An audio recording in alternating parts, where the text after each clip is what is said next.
A Proclamação da República Brasileira, ocorrida em 15 de novembro de 1889, marcou uma ruptura significativa na história do país. Comandada por Marechal Deodoro da Fonseca, a transição do regime monárquico para o republicano refletiu insatisfações com a monarquia e com a influência positivista da época. Antes de continuarmos, deixe aqui o seu like e se inscreva no nosso canal para ficar sempre por dentro das mais diversas curiosidades e saber o que ninguém mais sabe. Os antecedentes da Proclamação da República incluíram o Manifesto Republicano, a Guerra do Paraguai, a separação do Estado da fé cristã e a corrida abolicionista. Vamos passar por todos esses pontos para que você, espectador, consiga entender passo a passo da proclamação. O Manifesto Republicano. O Manifesto Republicano do Brasil, elaborado por um grupo de militares e civis no final do século XIX, foi um documento fundamental na disseminação das ideias republicanas que culminaram na Proclamação da República em 1889. O manifesto surgiu em um contexto de insatisfação com a monarquia brasileira. O descontentamento crescente com a forma de governo, especialmente entre setores militares e civis influenciados pelo positivismo, contribuiu para a articulação do movimento republicano. O documento defendia princípios republicanos, destacando a necessidade de uma forma de governo mais moderna e alinhada aos ideais de liberdade, igualdade e fraternidade, isso, espectador, bem semelhante à Revolução Francesa. Era questionado pelo Manifesto Republicano a centralização do poder e a hereditariedade na monarquia. Aliás, muitos republicanos eram contra a escravidão, e o manifesto também refletiu a oposição a ela. O Manifesto Republicano contava com o apoio de militares. A liderança de figuras como Marechal Deodoro da Fonseca foi crucial para a efetivação da Proclamação da República. A Guerra do Paraguai. A Guerra do Paraguai, também conhecida como Guerra da Tríplice Aliança, foi um conflito que ocorreu de 1864 a 1870, envolvendo Paraguai, Brasil, Argentina e Uruguai. Questões de fronteira entre os países envolvidos contribuíram para a tensão. Em resposta ao avanço do Paraguai, o Brasil, a Argentina e o Uruguai formaram a Tríplice Aliança para conter suas ambições. Durante a Guerra do Paraguai, escravos negros desempenharam papéis diversos no exército. No Brasil, escravos foram mobilizados principalmente para trabalhos braçais, como carregar equipamentos e cavar trincheiras. Após a Guerra do Paraguai, os destinos dos escravos que lutaram no conflito variaram. Alguns escravos foram libertados como uma forma de reconhecimento por seus serviços, embora essa libertação muitas vezes estivesse condicionada a termos específicos. A Guerra do Paraguai teve impactos significativos nos problemas econômicos do Brasil pós-conflito. O Brasil contraiu empréstimos significativos para financiar a guerra. O peso dessas dívidas contribuiu para instabilidades econômicas.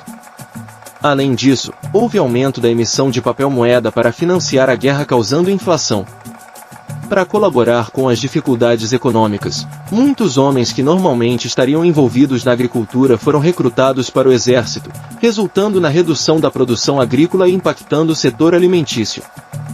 Também foi possível observar que a guerra causou danos significativos às infraestruturas, como estradas e ferrovias, prejudicando o comércio e o transporte de mercadorias.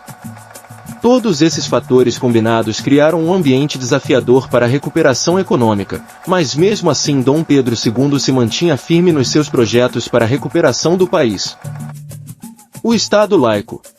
No campo religioso, o período também foi marcado por mudanças. A liberdade de culto, em teoria, estava garantida pela legislação, mas a prática podia variar. A Igreja Católica ainda detinha grande influência, sendo a religião oficial do Estado. Contudo, a década de 1870 testemunhou a chegada de imigrantes de diversas partes do mundo, trazendo consigo diferentes práticas religiosas. Na prática, a tolerância religiosa variava. Em áreas urbanas mais diversificadas, como Rio de Janeiro e São Paulo, a presença de diferentes cultos era mais aceita. Já em regiões mais conservadoras, a influência católica era mais forte. A Igreja Católica tinha papel central na sociedade brasileira, ditava normas, e era considerada abolicionista, por pregar que todos os homens são iguais. Além disso, era óbvio para todos que o Estado estava tentando se separar da religião, contudo, ele não sabia que estava criando um inimigo contra a monarquia. O movimento abolicionista e a conquista da liberdade. O movimento abolicionista brasileiro era composto por diversas organizações, sociedades e indivíduos que advogavam pelo fim da escravidão. Eram pessoas que eram influenciados por pensamentos e ideias iluministas e republicanas. Entre eles estavam intelectuais, jornalistas, religiosos e ex-escravizados.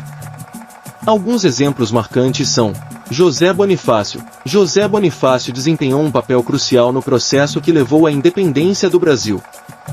Ele foi conselheiro e ministro de Dom Pedro I, imperador do Brasil, desempenhando um papel fundamental. Bonifácio também foi por um período tutor de Dom Pedro II. Castro Alves. O trabalho de Castro Alves contribuiu para sensibilizar a sociedade em relação à causa abolicionista. Em seus poemas, Castro Alves expressava solidariedade aos escravizados, pintando retratos vívidos de suas condições. Navio Negreiro é uma de suas obras mais conhecidas, descrevendo o horror do transporte de escravizados. Chiquinha Gonzaga. Francisca Edviges Neves Gonzaga, conhecida como Chiquinha Gonzaga, foi uma compositora, pianista e regente brasileira. Chiquinha Gonzaga compôs diversas peças musicais. Uma de suas obras mais conhecidas é a marcha carnavalesca Ó Abre Alas. Além de sua contribuição para a música, Chiquinha Gonzaga foi uma figura que apoiou a causa abolicionista e o movimento republicano. Luiz Gama. Luiz Gonzaga Pinto da Gama, filho de uma africana livre e um fidalgo português, ele nasceu livre, mas foi vendido como escravo pelo próprio pai aos 10 anos. Após conseguir sua alforria, tornou-se um defensor ativo da abolição da escravidão. Além deles, outro exemplo marcante é a Igreja Católica. Muitos líderes religiosos se engajaram no movimento abolicionista, baseando seus argumentos na ideia de igualdade e justiça social.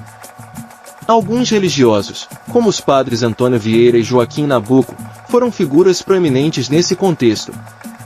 O conjunto dessas ações de várias pessoas influentes e instituições contribuiu para criar um ambiente propício à abolição da escravidão no Brasil, culminando na assinatura da Lei Áurea em 1888.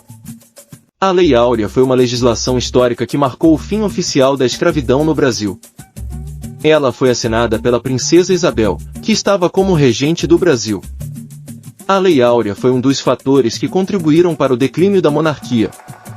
Sendo assim, poucos anos depois, em 1889, o Brasil proclamaria a República. Proclamação da República. A proclamação da República iria ser feita após a morte de Dom Pedro II, mas os militares e agentes governamentais decidiram que não podiam mais esperar. Então, na madrugada do dia 14 para o dia 15 de novembro de 1889, tropas leais a Deodoro cercaram pontos estratégicos da cidade, e o Palácio Imperial foi ocupado sem resistência significativa. O imperador Dom Pedro II estava em Petrópolis na época e, ao receber a notícia, retornou ao Rio de Janeiro. No entanto, diante da falta de apoio e da iminência do golpe, Pedro II decidiu partir para o exílio. Com isso, a monarquia brasileira chegou ao fim, e o Marechal Deodoro da Fonseca assumiu o comando provisório do país, marcando o início da República no Brasil. Os impactos da proclamação foram significativos. A República trouxe mudanças na estrutura política, com a promulgação da primeira Constituição Republicana em 1891. A descentralização do poder, por meio do federalismo, e a adoção do sistema presidencialista configuraram um novo arranjo político. A hegemonia de oligarquias, conhecida como política do café com leite, perpetuou desigualdades regionais. A proclamação da República Brasileira, portanto, não apenas alterou a forma de governo, mas também desencadeou um período de desafios e transformações, moldando os rumos do país ao longo do século XX. O que você acha desse assunto? Compartilhe com a gente a sua opinião. E para continuar nos acompanhando, deixe o seu like, se inscreva e ative o sininho de notificação. Se você gostou desse vídeo, confira nossos vídeos anteriores. Esperamos você no próximo vídeo.